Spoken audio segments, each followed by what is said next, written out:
Welcome to the Refuge, a CYRRC podcast to share our research with practitioners and communities.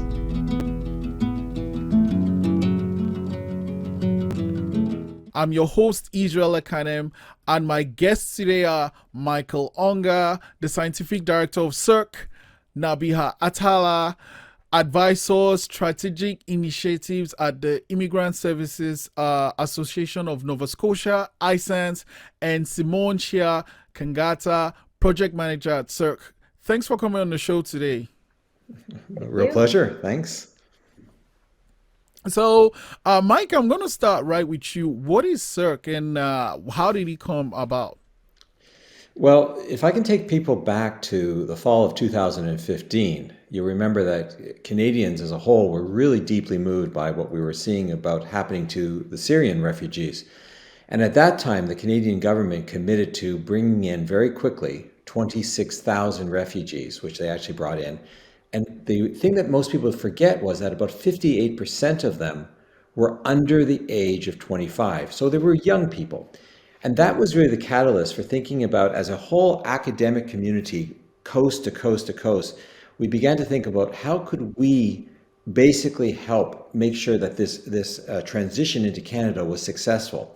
Now, it wasn't just about the Syrian refugees, of course, it was also about all refugees, but that was the catalyzing moment. And so by 2017, we figured out how to bring together the money from the Social Sciences and Humanities Research Council of Canada, and basically we brought together dozens of service providing organizations and educational institutions, as well as literally something like 80 academics that were able to sort of all come together and say, hey, we're going to try and figure out how we can, figure out how to make this movement of people into Canada as smooth as possible and as successful as possible. And that meant things like focusing research on employment and mental health supports, and how people learn languages, how you create welcoming environments, how you change social policies. People were just literally trying to figure out solutions that would make the path forward for all refugees as smooth as possible. And Nabiha, what role would ISANS play when it came to bringing the refugees here, helping them settle? And how does it link to what CYRRC is doing? Well, ISANS has a lot of responsibility for refugees in Nova Scotia. We are the organization that supports all government-assisted refugees to the province. So many Syrian families came through us. We are the ones who received them and helped them settle. And we also are a private sponsorship agreement holder, so we also support groups that sponsor privately. So we do a lot of work with refugees. And we were very glad to be involved in this project right from the beginning, because we need to be able to track what's happening. We need to understand what's happening. And to have this research partnership starting from the beginning of the arrival of the Syrian families was really helpful. And Simone, now how do you take what CYRRC does? Actually, let's start with what is CYRRC? What does the acronym stand for? Sure. So CYRRC is CYRRC, which stands for the Child and Youth Refugee Research Coalition. And the name is, I think, very descriptive in that, it tells exactly what we do, which is that we do research on young refugees in Canada. And then, so as a project manager at CYRRC, what does your role involve? So my role is essentially a facilitative one. I do what I can to make sure that everybody's moving in the same direction, that we are continually working to meet the goals and the objectives that we set out in the grant application. So it's, as Mike was saying, it was a large network to begin with, and it's even larger now. We have close to 200 members, and we have just about 70 projects at various stages all across Canada on all kinds of issues. So it's a pretty complex picture, and my role is to maintain some oversight of that and, keep us all on the same page. Yeah, I can't even wrap my mind around 70 projects. I'm sorry. It's a lot. It is a lot. And Simone, to be fair, you do a really wonderful job of sort of running I was going to call it a circus of grant applications, of tracking the money and everything else. But the end of the day, though, what we really wanted to get at was that, we deal with people who have different specializations, right? So, parents have lots of questions like, what language should I talk to my child in?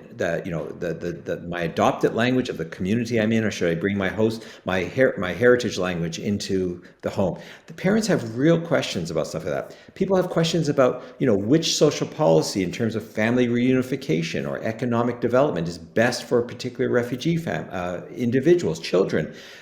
There's all kinds of educators have issues around bringing children into their classrooms, or mental health specialists who are working with children who come out of, in some cases, very traumatizing backgrounds. All of them have questions about, these same children, the same families.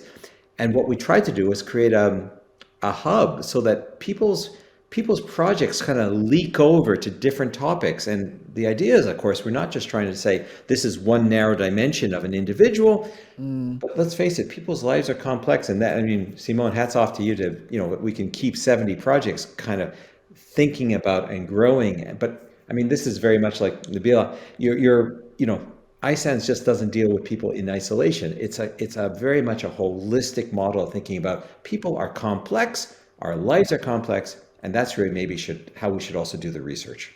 Yeah, speaking from my experience as an immigrant, right? I'm coming from a country that never had snow, and then I land right in the winter of 2015, and everyone that I met kept saying, "This is the worst winter ever," and I'm like, "How am just navigating that and having, like a settlement provider or a place like ISANS that had already prepared my partner and I for the move, like, oh, you need to get like snow tires or how to prepare for that. Are those some of the things that like ISANS prepare for immigrants that are coming in and refugees, based on the research that CYRRC has done? I think that the research that CYRRC has done has been more focused on, in this case, the refugee children and families after they've arrived. Mm-hmm. We do a lot of preparation based on our experience. I think the real benefit of the CYRRC research for us has been to look at the integration process, to see what's working and what's not working. And those 70 projects, another thing that's unique about CYRRC is that they're generally short-term projects, 1 or 2 years. And for service providers, that's really valuable because we want results quickly so that we can integrate them into our work. And often research is spread out over many years, and by the time we get the results, we've moved on. So the sort of quick turnaround in CYRRC is very useful for us because we can learn from it and implement what we learn about our programs, about our approaches in our work with refugee children and youth. Yeah. Simone, how do you ensure that speed is maintained and then the right people get the right information based on the research, based on service providers and the communities too? So maintaining speed is, it can be a challenge in the research world, especially when you're dealing with vulnerable populations. So there are, very stringent processes that are in place for good reason, in terms of ethics approval and things like that, to protect young people who are participating in the research. So we do have a fairly nimble process in terms of, everybody's working as quickly as they can. And so we just do our best to sort of work within the constraints of that, and keep things flowing and to make sure that we are just regularly starting new research. I missed the second part of your question. No, like how do you now get the information to the right people at the right time? Right. So I think that's actually the real beauty of the way this network works. And in research speak, we do what's called academic community partnership. And what that means is basically academics and service providers and other community partners like ISANS and many more working together to really come up with the research questions together. And when you use that model, the research becomes so much more relevant to the immediate needs of community partners and service providers. And so in terms of sharing the knowledge, it's then that much less challenging because everybody's involved from the get-go. And so rather than, at the end of a project, pushing out knowledge, which is, one way that we do this and that we share findings, really with this model, it's much more integrated and everyone's learning together and sort of iterating together and redefining and tweaking as needed. So then that makes our challenge at the end of it, our work at the end of it to share findings that much less challenging. And Michael, with the funding, so Simone has done the grant application, the funding has come in. What tools are in place, in CYRRC to decide what researcher or what research gets what amount of the funding? Well, maybe one of the nice strengths is that right from the beginning, we formed that team of bringing in people like Nabiha and others from the different service providing organizations across the country, as well as government agencies as well. And the idea was that everyone was sort of at the table along with the academics so that if decisions were being made about what to fund, and I would encourage people to just go to our website that, that's there. We have lists of those kinds of programs, what got funded. Then suddenly it's like, wait, we're accountable to, if you want to just run off with an academic question, that's one thing. But that question had to be funded in part by people who were from the community, many, who were already part of service providing organizations or who represented the very communities that the research was supposed to be useful for. They were helping to make the decisions and select the projects. So I think that's been one of the things. I think, Simone, you're making a good point that these projects are sort of meant to be responsive and they're meant to get out quickly. That was, by the way, I love you said that, because one of the things we heard about back in like 2016, just after, in the midst of this crisis, I think I can kind of tell this story, but I sat around in one room with a bunch of academics on a phone call at one point in which we were all sort of toying with how we would do this. And I remember them talking about, we'll do a little grant, and then we'll do another little grant, and then we'll do a little research study. And this would be like, these kids would be in their high school years. They would be off to college. They'd be working. They'd be retiring before we got the results. And I remember there was a smaller group of us that just said, no, we're not going to do it this way. We're going to just jumpstart this really quickly. And within weeks at Dalhousie University, we were able to pull together this national group.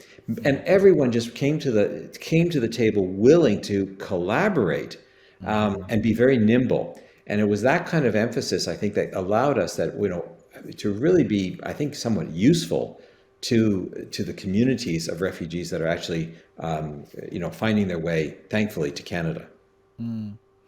Integration is really important. And Nabiha, do you have any story that you can share of using a research you got from CYRRC to help an individual or a family settled in Canada? Well, I can tell you about probably the most unique project we were involved in, which was called Social Justice in Focus. And this was a participatory photography project with lots of community partners. And what we did in that project was we provided training for the youth in basic photography. And then we asked them to think about social justice issues and express those through photographs that they took. And it was a very exciting project because it was very hands-on for the participants, and they really enjoyed it. And we could see that they were being empowered by being asked to express their views and being given some new skills, both in photography and in communications too, because we wrapped it up with their presenting their photos and speaking about them in a public forum. And I think that the group that was engaged in that really gained a lot of confidence. They gained better understanding of their community and dynamics between different groups in the community and how they could be engaged.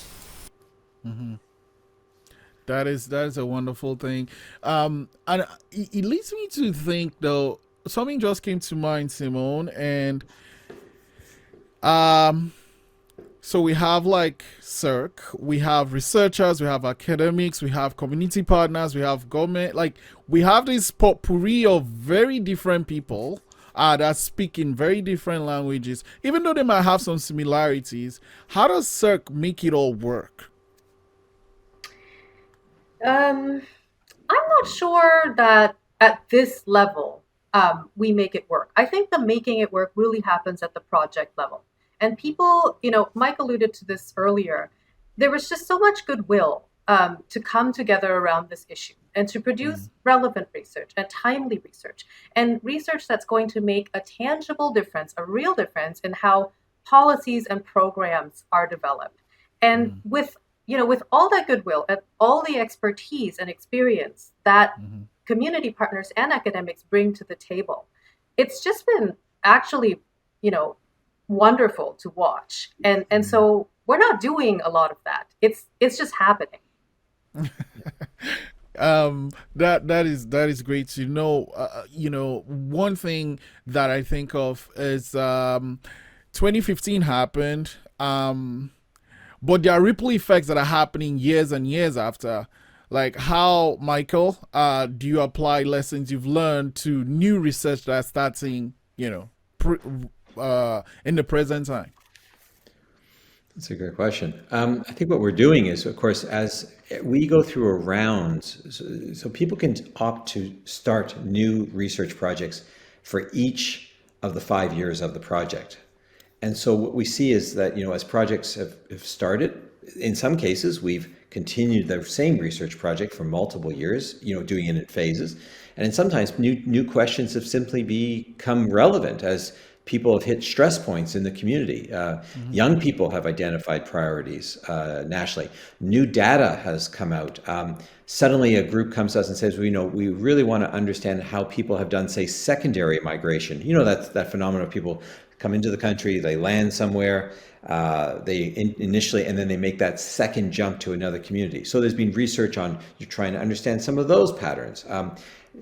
New issues around, as let's face it, as different definitions of racism, as we've seen Black Lives Matter, other issues appear in our society that weren't there. I mean, not that they weren't there. I don't mean that. Of course, what I mean is that they didn't have as loud a name, or that we weren't talking about them in such a loud way. So some of those issues have then become part of the research kinds of questions that are being addressed, whether we're talking about, the stereotypes of immigrant and refugee youth, et cetera, et cetera.